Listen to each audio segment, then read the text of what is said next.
The Game Boy was a handheld developed and manufactured by Nintendo. It was the first of the Game Boy family of consoles and was released in 1989 in Japan and North America before seeing a release in Europe a year later. The Game Boy was designed by the same team that created many popular titles such as Donkey Kong and Metroid, as well as Nintendo's first handheld family of consoles, the Game & Watch. This team included legendary Nintendo engineers Satoru Okada and Gunpei Yokoi, both of whom contributed significantly to its development. The Game Boy's original codename was Dot Matrix Game, referring to its green dot matrix screen. The acronym DMG caught on and became featured in the final product's model number, DMG01. To this day, the Game Boy is still often referred to by enthusiasts as the original DMG. The Game Boy combined features both from the NES home system as well as the Game & Watch. It required 4 AA batteries to run, had 4 buttons with a D-pad, a 2-voice speaker with an adjustable volume dial. Today, these specifications might seem modest, but at the time it was very innovative as the Game Boy was one of the first consoles to allow interchangeable cartridges. This was a dramatic change of pace when compared to the Game & Watch, where each model could only play one game. The Game Boy also had a featured port which allowed players to connect to another Game Boy via a link cable, allowing them to play together. However, the Game Boy was not the only handheld available in the early 90s.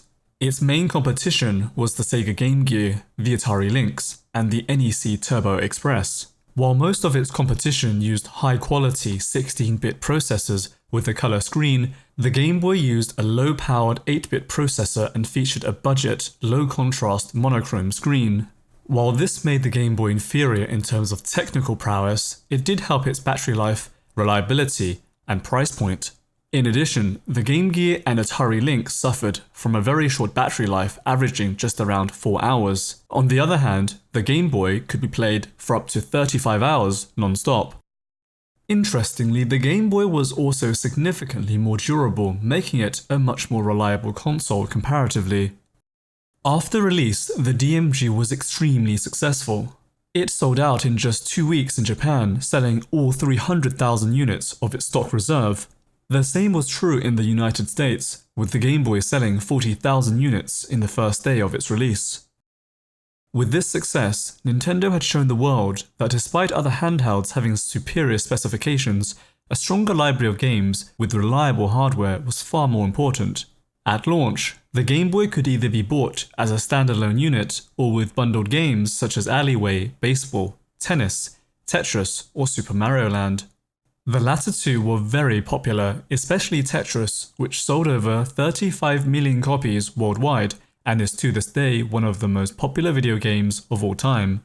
The Game Boy also saw the first entry in future long-standing successful franchises such as Kirby, with Kirby's Dream Land in 1992, and with the Pokémon Red and Blue versions released in 1998.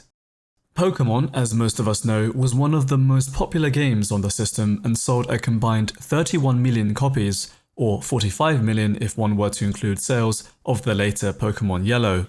Other popular titles on the console include Dr. Mario, The Legend of Zelda Link's Awakening, Wario Land, and much, much more.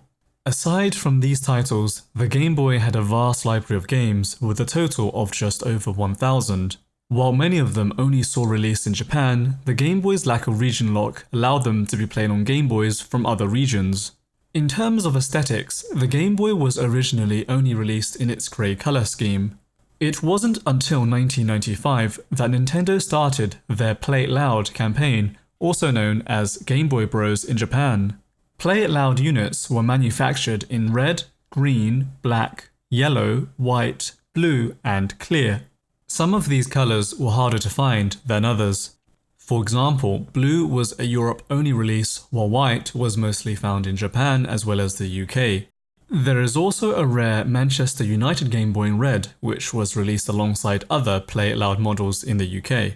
The Game Boy also received many accessories by various manufacturers such as the sonar, camera, printer, Super Game Boy, transfer pack, battery pack, and the Handy Boy.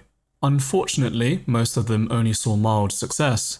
Later on, 2 subsequent and more substantial model iterations of the original DMG were released, the Game Boy Pocket and the Game Boy Light.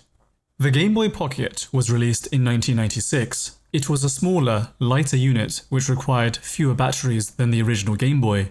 It had space for 2 AAA batteries, which provided approximately 10 hours of gameplay which, while much less than the original model, was still better than its competition. It also had a smaller link port, whose design was used in all subsequent Game Boys but needed an adapter in order to link with the original Game Boy. Although it still lacked any backlight, the Game Boy Pocket improved greatly on the screen visibility as well as pixel response time. Nintendo released additional Game Boy Pockets in different colors in the next year, as well as several limited edition models such as the Japan-only gold metal model, the Skeleton Famitsu edition, as well as the clear yellow edition. Next, the Game Boy Light was released in 1998 and was unfortunately only available in Japan. The Game Boy Light was only slightly bigger than the Game Boy Pocket and featured an electroluminescent backlight for low light conditions. Unlike the Game Boy Pocket, it used 2 AA batteries, which gave it approximately 20 hours of gameplay with the light off and 10 with it on. It was only available in gold and silver, though it did receive numerous special editions including an Astro Boy edition with a clear case, an Osamu Tezuka World edition with a clear red case, and a solid yellow Pokémon Center Tokyo edition. In total, the original Game Boy, along with these model iterations, sold a total of 65 million units worldwide.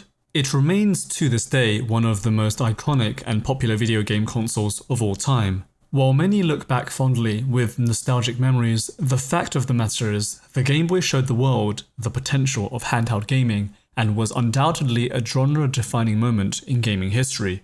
Whichever game you hold in your hand today as you're out traveling or even lying on your sofa at home, it no doubt owes its origin at least partially, if not wholly, to the original Game Boy.